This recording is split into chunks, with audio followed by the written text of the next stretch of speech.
Greetings, family. This is IMAHKÜS Njinga Okofu Ababio, affectionately known as Mama Africa. Happy New Day, family. We've kind of changed our environment.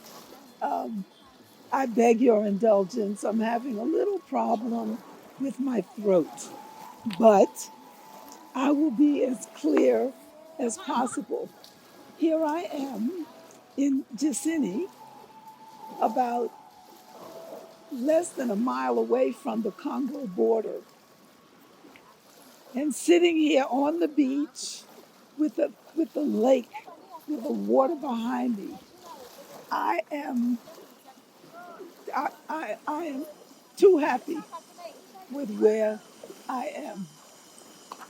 So we're going to start off today with chapter 5.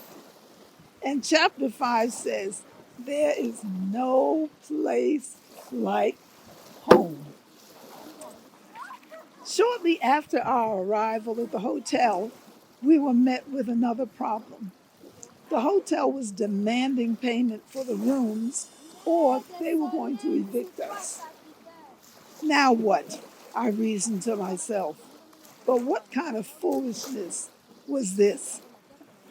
Many of the group had already paid. Their accommodations were included in the package, and they were not about to pay again. Naturally, everyone was asking for our host, who somehow managed to not be around when we were having troubles. He especially avoided those people who had given him their money in the United States. After much ado, the manager finally agreed to hold off evicting us until we caught up with our host. Several of us went into town searching for him and found him at his palace in Cape Coast. But we were told that we couldn't see him because he was in seclusion, as was the custom for someone who was about to be made a chief. We had been with him when he was snatched by a group of people in the town. When a person is selected to become a chief, or a nana, as they call him, the group or company that he or she belongs to grabs the prospective nana as they walk through the streets of the town and carry him or her on their shoulders high up through the town, laughing and shouting. The person then goes into seclusion for a designated period of time. The only person they can see is a selected and limited number of people. Under normal circumstances, that would have been fine. But we were all facing eviction, and our host was the only one that could straighten out this mess that he had gotten us into. "Sorry," said a family member. "He will be out in a few days."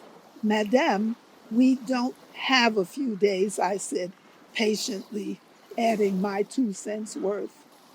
"Either he comes out of there or we're going in and get him," a brother shouted angrily. "We're sick of this crap," another brother interjected heatedly. The air was charged, voices raised, people shouting in Fanti, the local language, and in English. "You people do not understand our customs," they said. "The chief is in seclusion and cannot be disturbed by outsiders. You must wait small. He will come. You will just have to wait your turn. He will come out in a couple of days." That was not acceptable. It was looking like we were going to have a real old-fashioned Harlem Street showdown. All we want is for someone in the family or in authority to go to the hotel and square things with the hotel manager, Cohane interjected. Once again, voices began to raise. Suddenly, the door opened to the room where our host was secluded, and he came forward. The noise, which had died down, began to raise again. Everyone was talking at the same time. Two brothers in the group were threatening our host. Do something or else, my man. Finally, a family representative was dispatched to accompany us to the hotel to meet with the manager and to ensure payment of our hotel bills. And finally, some semblance of order was restored now that the problem was satisfactorily resolved. That evening during dinner, we laughed and joked about the events of the day. It reminded me of some argument or fight you might have had with your brother or sister when you returned home from college or the army after being away for a time. When all was said and done, you ended up laughing about it. This was some vacation. Well, let's pray that the rest of the trip will be without problems, I said to the group.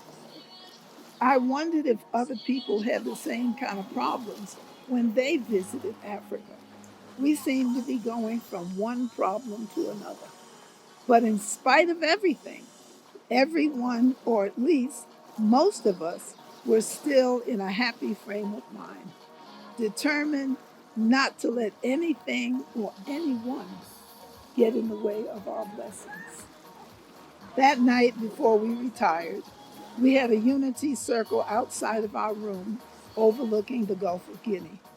The mood of the group was pensive as we held hands, offering prayers of thanksgiving and praise to God and our ancestors for putting us in this place. And at this time in our lives, a rolling fog suddenly appeared out of nowhere, encircling us. It was the strangest thing. It seemed to float around and in between the group, embracing us as though offering a warm and secure blanket and welcoming us home. I sang a song that I had written a few years before entitled, "Thank You, Lord, for Giving Me This Day." It seemed appropriate for the occasion, and everyone was moved by it. When the circle broke up, some of us retired for the night, while others just hung around, too charged up to sleep. This was a never ending dream come true for me, and I didn't want to waste a moment lying around in bed. I woke early the next morning feeling refreshed. The sound of the waters was soothing. I jumped out of bed and went outside quietly so as not to awaken my roommate. Cohane stood gazing into the waters as I walked up. After greeting him, we stood upon the rocks in front of Oyster Bay, reasoning and watching the Elmina Castle dungeons in the distance. How utterly unbelievable that we are here in Africa. After a time, Cohane turned his back to the ocean and prepared to return to his room. Just then, a huge wave rose up out of the waters as he dashed forward to avoid getting wet. The water caught him on the hem of his garment, as though kissing him lightly and baptizing him. Now that was close, he said. Welcome home, I responded laughingly. Welcome home. Early mornings, before most of the group was awake, I'd walk the road outside of the Oyster Bay Hotel where we were staying, passing small villages alive with activities at that early hour. The smell of burning wood and smoking fish filled the air, and the sound of people sweeping. Women and children passed me on the road carrying firewood on their heads, carrying large buckets and pans of water. People looked at me strangely, some smiling and speaking in their native tongue, and I didn't have a clue of what they were saying, but they were friendly. I just know that it sounded good, and I wasn't afraid. Children ran up to me laughing, not getting too close, and kind of just checking me out. When I would speak to them, all I could say was good morning and thank you. They would laugh harder and run away. Finally, a little girl approached me and in broken English asked, "What is your name?" "Vienna," I replied. "Where from you?" she continued. "I came from the United States," I said. "You be my friend?" she asked sweetly. "I would be happy to be your friend," I responded joyfully. "And what is your name?" Her name was Gifty, and she lived in a small village called Inyae, commonly known as the Women's Village, nearby the hotel. It was so named because most of the village was comprised of women, for young men were gone, either in search of employment long distances away because there was no work locally for them, or they just went away and never came back.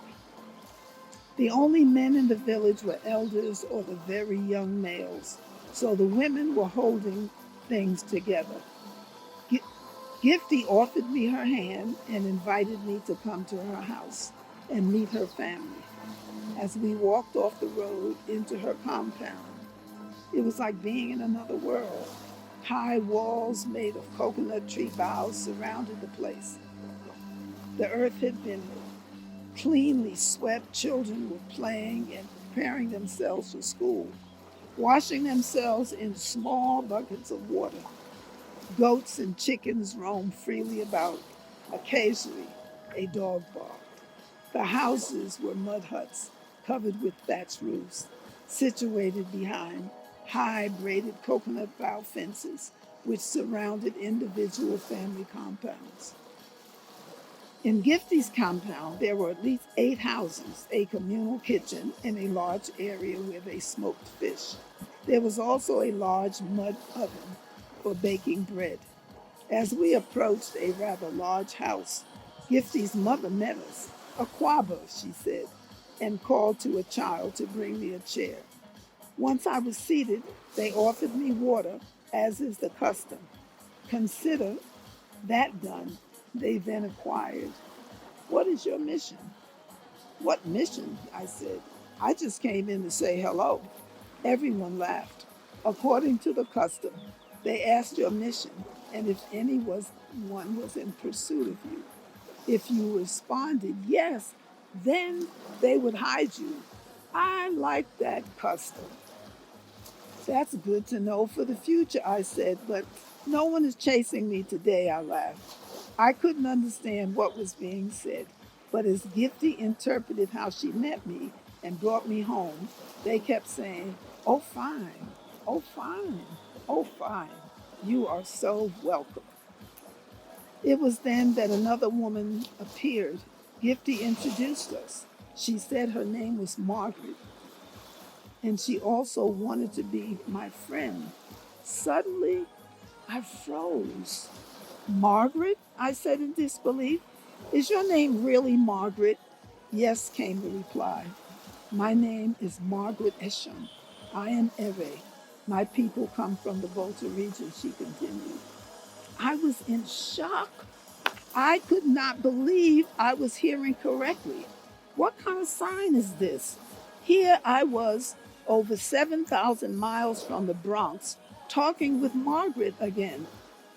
It was the spirit of the ancestors again manifesting themselves to me, confirming that this was the place that I was supposed to be. I started to cry, not tears of sadness, but tears of joy and tears of thankfulness. When I told them the story of my friend Margaret, who had died in the United States, they understood and said, "You no lose her. You find her at home waiting you. Her spirit is in our village. She is your new Eve sister, Margaret." I was overjoyed. I couldn't wait to get back to the group to tell them what happened. I left the village promising to return again and to bring some of my friends with me the next time. Holding hands, Gifty walked me back to the hotel. I was very happy. I had found my new family. I had been gone for quite a while, and when I returned, breakfast was being served. I excitedly told them about my little adventure and solicited Sister Yossi a member of our group, to accompany me to the village the next morning. She readily agreed. After breakfast, the group prepared to go to Accra for sightseeing and shopping. When we initially arrived in Ghana, we had not stopped in Accra, but came directly to Cape Coast. So as yet, we had not visited the capital. Around 9 o'clock, we got on the road. Now we could see the countryside, for we had arrived under the cover of darkness, and nothing was visible to us. Everyone was excited, laughing, and talking at the same time, and just generally cracking up about our previous day's adventures, as every day managed to be another adventure for us. As we sped along the road to Accra, we saw large mounds of dirt piled high. We were told that they were ant hills and could not be easily knocked down by hand. We passed large tracts of mountainous land that glittered like diamonds. Almost simultaneously, people started yelling at the driver, "Stop the bus! Stop the bus! Stop the bus!" We shouted at the driver, "Stop! We want to get down." We had heard that there was plenty of gold and diamonds in Ghana. And here it was right in front of us. Or so we thought. Like little children, we scrambled off the bus, running to pick up the glittering pieces of rock, trying to dig them from the walls. It wasn't hard like I knew diamonds to be, and flaked up in our hands. But we soon found out it was not gold or diamonds, but a mineral deposit called mica, which is used for making stainless steel, glass, and mirrors. Boy, had we been fooled. Laughing, we got back on the bus and continued our journey. 2.5 hours later, we were in Accra, the capital and largest city in Ghana. Accra, though it is the city, has many tree-lined streets and wooded residential areas. It was hard to believe at first that this city boasted of more than 1.5 million people. There were no skyscrapers. The rush hour traffic was mild in comparison to New York City, and the pollution level seemed to be very low, except when you got too near some of those buses and trucks belching out black smoke. I didn't think emission control laws existed here, but although there was hustle and bustle, there was also a relaxed, easygoing atmosphere once you got out of the commercial district. Accra is surrounded on three hills. Oh, I'm sorry. Accra is surrounded on three sides by hills and is only 64 feet above sea level, which accounts for the frequent floods during the rainy season, which occurs from June through September. The different sections of the city are linked together by four major arterial roads of several kilometers, which open into big crossroads known as circles. And Accra is full of circles. Thank God for our friend and tour guide, Sister Tamakia, who knew her way around. She very coolly moved us from place to place. The first thing we did was change our American dollars into CDs. Wow, we did. We get a lot of money for our dollars. 360 CDs to the dollar. So for 100 bucks, I got back 360,000 CDs. Man, I felt rich. Armed with the local currency, we were ready to buy out our crowd.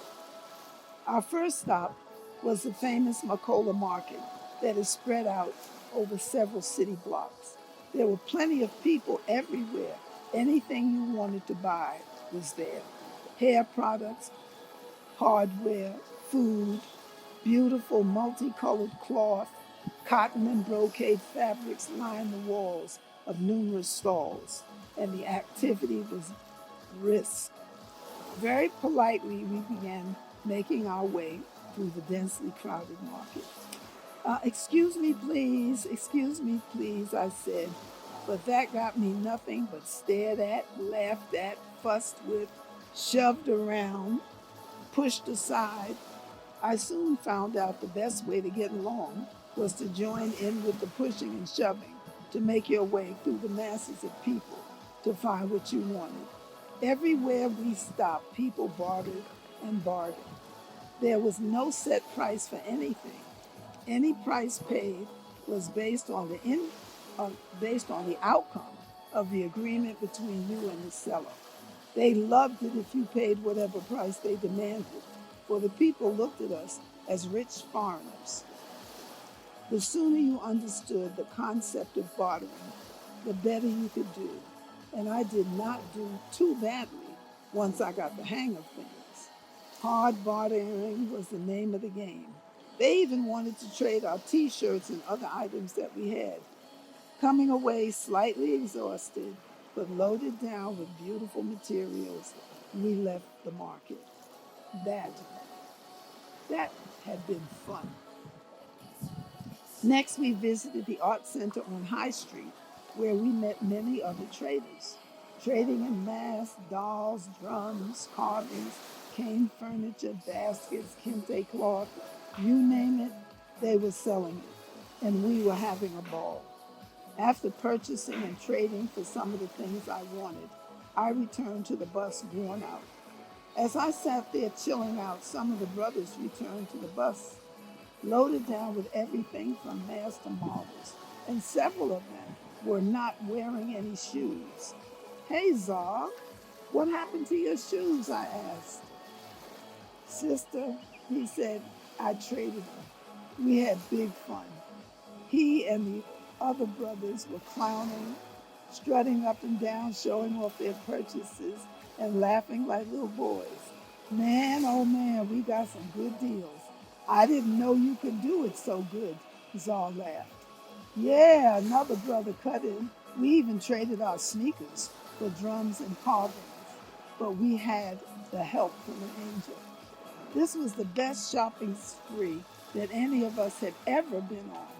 Sister Tamaki, our angel, also emerged from the market looking worn and tired, for the group had pulled her in a million different directions, trying to get her help in shopping and bartering. She was great. Our tour then took us to the W.E.B. Du Bois Center, to the National Museum, and other places of interest. And people kept welcoming us home. This was wonderful. We were really home. Home. Boy, did that sound good. Home where people look like you. Home with no white people everywhere. Home with no high-rise buildings, no untamed jungles, and Tarzan swinging through the trees. But home in Mother Africa. This was the place where it had begun for us over 500 years ago. As I walked through the streets of Accra, I thought how very similar Accra was to some of the cities in the United States. But here, when you drove for 2 minutes, you found yourself surrounded by lush trees and bushes, and in its midst, beautiful homes situated behind high stone walls with beautiful flowers growing everywhere. As we rode along, we saw smaller dwellings, run-down shacks, small stores set up along the roadways, people selling things in the street. But for me, it did not matter. I had come home to my ancestral homeland. I couldn't wait to get back to New York to tell my husband what I had experienced. Now I was even sorrier that he and I had not come together. I guess Nasi, one of the brothers who was in our group, was sick and tired of hearing me talk about my husband. But he didn't seem to mind, though, for our conversations centered on our respective mates and how much we wanted them to like Ghana because we wanted to live here one day. After lunch, we continued our tour of Accra and its surrounding areas before we finally returned to Cape Coast. Tired, but happy. We had a lot less money in our pockets, but we were rich nonetheless and satisfied beyond our expectations. The following day, the group left for Kumasi, but I decided to remain behind. I was still tired from the day before. I could visit Kumasi another time, for I definitely was coming back. Sister Josie, another sister who was traveling with the group, had also remained behind. I invited her to accompany me to the village, so while the others were away, my friend Margaret and her family in their village spent the morning enjoying ourselves, bathing some of the children, eating the local food, and just enjoying the life in the village. One day there was drumming and dancing as members of the village were preparing for a special program. We got all caught up in the festive mood of the place, and sisters pulled us into the circle to join in the merrymaking. And make merry we did until we returned to our hotel.